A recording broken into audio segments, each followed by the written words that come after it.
World सफ़रनामा से जुड़े अजीज़ दोस्तों, मेरा नाम है आमिर सोहेल और तमाम देखने और सुनने वालों को अस्सलाम वालेकुम। इराक़ में सद्दाम हुसैन का दौर शुरू हो चुका था और अपने शुरुआती दौर में सद्दाम हुसैन ने अमेरिका की मदद करते हुए ईरान से दुश्मनी का आगाज़ कर लिया। ईरान के खिलाफ लड़ाई में अमेरिका का साथ निभाने पर सद्दाम हुसैन अमेरिका के सबसे पसंदीदा लोगों में शामिल हो गए। एक वो दौर था जब सद्दाम हुसैन रेनॉल्ड रेगन की मदद से आगे बढ़ रहे थे। रेनॉल्ड रेगन उस समय अमेरिका सरकार के मुख्य सलाहकार हुआ करते। हालांकि बाद में उनके साथ सरकार ने बेहद बुरा बर्ताव। जब ये सलाहकार सद्दाम हुसैन के खिलाफ हुए तो वो अपने ही इस सलाहकार के खिलाफ सख्ती से पेश आए। 1982 के बाद जब दुजेल गांव में सद्दाम हुसैन के ऊपर हमला किया गया और इसका बदला लेने के लिए सद्दाम हुसैन ने 148 शियाओं को सजाए मौत देने का ऐलान करवा दिया। इसके अलावा भी इराक के इतिहास में ऐसे कई कहानियां बड़ी संख्या में मौजूद है जो सद्दाम के अपराधों और तानाशाही की दास्तान सुनाती है। सद्दाम लगातार इराक की जनता के दिलो दिमाग पे छाए रहे। 10 वर्ष तक वो लगातार ईरान से लड़ते रहने के कारण अपने देश के लिए सब कुछ कुर्बान कर देने वाले एक सिपाही के तौर पर लोग सद्दाम को देखने लगे। इसके चलते लोगों को सद्दाम की तानाशाही, उनके जुल्म और उनके सभी अपराध छोटे लगने लगे थे। इराक में सद्दाम नाम का बोलबाला था, लेकिन 1990 में कुवैत पर कब्जा कर लेना सद्दाम हुसैन के जीवन की शायद सबसे बड़ी गलती थी। यहीं से सद्दाम के युग का अंत होना शुरू हो चुका था, या शायद उल्टी गिनती शुरू हो चुकी थी, क्योंकि इससे पहले सद्दाम हुसैन अमेरिका के चहीते थे। लेकिन इस हमले के बाद राजनेताओं की नज़र सद्दाम हुसैन पर टिकी और ये सद्दाम की सेहत के लिए ठीक नहीं रहा। जल्दी खाड़ी में अमेरिका और इराक के बीच युद्ध शुरू हो गया। 42 दिन तक चलने वाले इस युद्ध के बाद इराक अमेरिकी सेनाओं से हार गया, लेकिन अमेरिका के हाथों मिली ये हार सद्दाम हुसैन के हौसलों को नहीं तोड़ पाई। इसके बाद से ही सद्दाम हुसैन अमेरिका की नज़रों में आ गए। अमेरिका सद्दाम को एक बड़े चैलेंज के रूप में देखना नहीं चाहता था और सद्दाम हुसैन की हर हरकत पर अमेरिका की नज़र रहने लगी। एक बार फिर इराक के खिलाफ अमेरिका ने 2003 में युद्ध छेड़ दिया। वो एक तानाशाह थे, लेकिन अमेरिका के सामने ना झुकने की उनकी ज़िद ने उन्हें इराक का हीरो बना दिया था। युद्ध हारने के बाद सद्दाम हुसैन हिरासत में ले लिए गए और उनके खिलाफ कई मामले अमेरिकी अदालत में चलाए जाने लगे। उसके बाद इराक की अदालतों में भी उनके खिलाफ कई मुकदमे चले। इराक की एक अदालत में उन्हें मानवता के खिलाफ अपराध करने का दोषी पाया था। सद्दाम हुसैन के खिलाफ आरोप सिद्ध हो गया और फांसी की सज़ा सुना दी गई। और फिर वो दिन भी आ गया जब सद्दाम हुसैन को फांसी दे दी गई। सद्दाम की फांसी से जुड़े कुछ खास बातें दुनिया में मशहूर है, जैसे कि इराकी उप विदेश मंत्री लबीद अबाबी ने सद्दाम को फांसी दिए जाने की खबर सबसे पहले दी थी। कहा तो ये भी गया कि इराक के राष्ट्रीय सुरक्षा सलाहकार मुफास अल रुबाय फांसी के समय सद्दाम हुसैन के सामने मौजूद थे। उन्होंने बताया सद्दाम हुसैन को जब फांसी दी गई तो उसका वीडियो भी बनाया गया।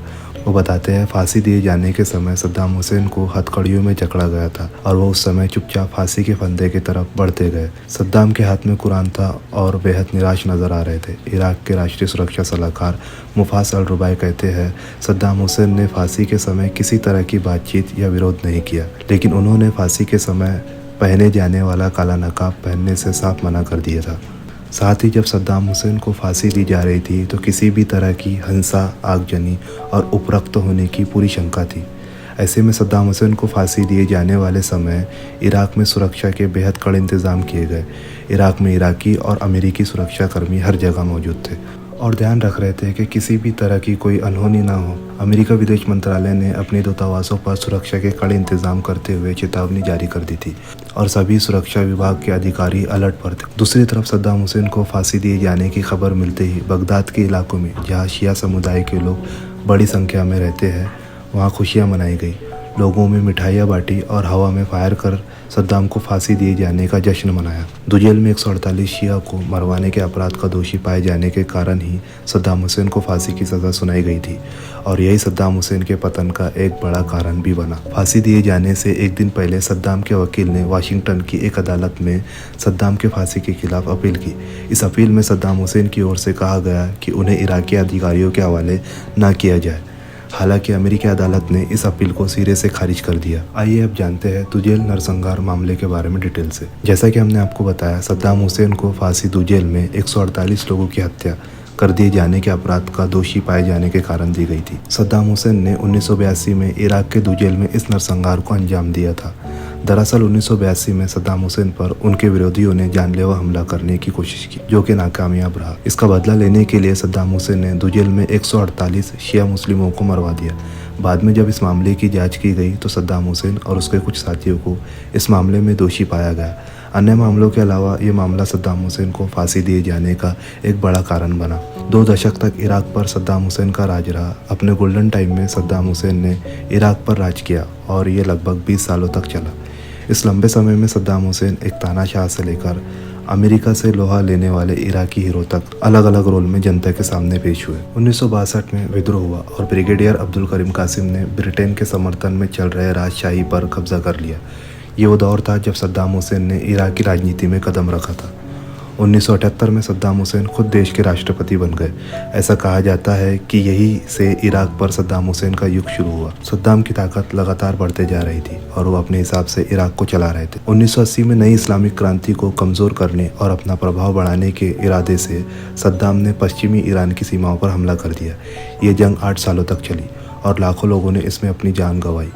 अमेरिका ये सब देख रहा था और उसे सद्दाम की बढ़ती ताकत हजम नहीं हो रही थी। 2003 में ईरान, अमेरिका और ब्रिटेन ने इराक पर एक साथ कई आरोप लगाकर उस पर दबाव बनाने की कोशिश की, जिनमें विनाशकारी हथियार बनाने का इल्ज़ाम भी शामिल था। सद्दाम हुसैन अब तक समझ चुके थे कि अमेरिका उसके खिलाफ हो रहा है, लेकिन अमेरिका के सामने झुकना सद्दाम को मंजूर नहीं था। सद्दाम ने अपने ऊपर लगे हर आरोप को खारिज किया। मामला संयुक्त राष्ट्र यानी UN तक पहुँच चुका था। यहाँ भी दोनों देश के बीच समझौता नहीं हो सका। आखिरकार अमेरिका और ब्रिटेन ने मिलकर इराक पर हमला कर दिया। अपने देश के लिए दोनों देशों के खिलाफ डटकर खड़े सद्दाम अब जनता के हीरो बन चुके थे। लेकिन आखिरकार सद्दाम की हार हुई और अप्रैल 2003 में सद्दाम हुसैन का राज इराक में ख़त्म हो गया। 2 दशक यानी 20 साल तक इराक के राष्ट्रपति रहे सद्दाम हुसैन को 30 दिसंबर 2006 को फांसी दे दी गई। जैसा कि हमने पिछले वीडियो में बताया कि सद्दाम के आखिरी पलों के बारे में अमेरिकी सैनिकों ने खूब लिखा है। सद्दाम हुसैन की सुरक्षा में लगाए गए 12 अमेरिकी सैनिकों ने उनके साथ बिताए गए पलों को याद करते हुए कहा कि सद्दाम हुसैन उनकी ज़िंदगी में मित्र भले ही ना हो, लेकिन उनके आखिरी समय में वो बेहद दोस्ताना हो गए थे। सद्दाम की निगरानी में 12 सैनिकों को चुना गया। इन सैनिकों को सुपर 12 के नाम से जाना जाता है। अगर आपको और भी जानना है तो पहले ही हमने इसका वीडियो बना चुके हैं। उस वीडियो में सद्दाम हुसैन और अमेरिकी सैनिकों की दोस्ती तफसील से बयान की गई है। और अगर आपको वीडियो पसंद आया हो तो प्लीज़ लाइक और कमेंट कर दें और साथ ही सब्सक्राइब भी करें, ताकि हमारे चैनल पे आने वाले वीडियो से आप महरूम ना रहें। मिलते हैं अगले एक और दिलचस्प टॉपिक के साथ। जब तक के लिए अल्लाह हाफिज़।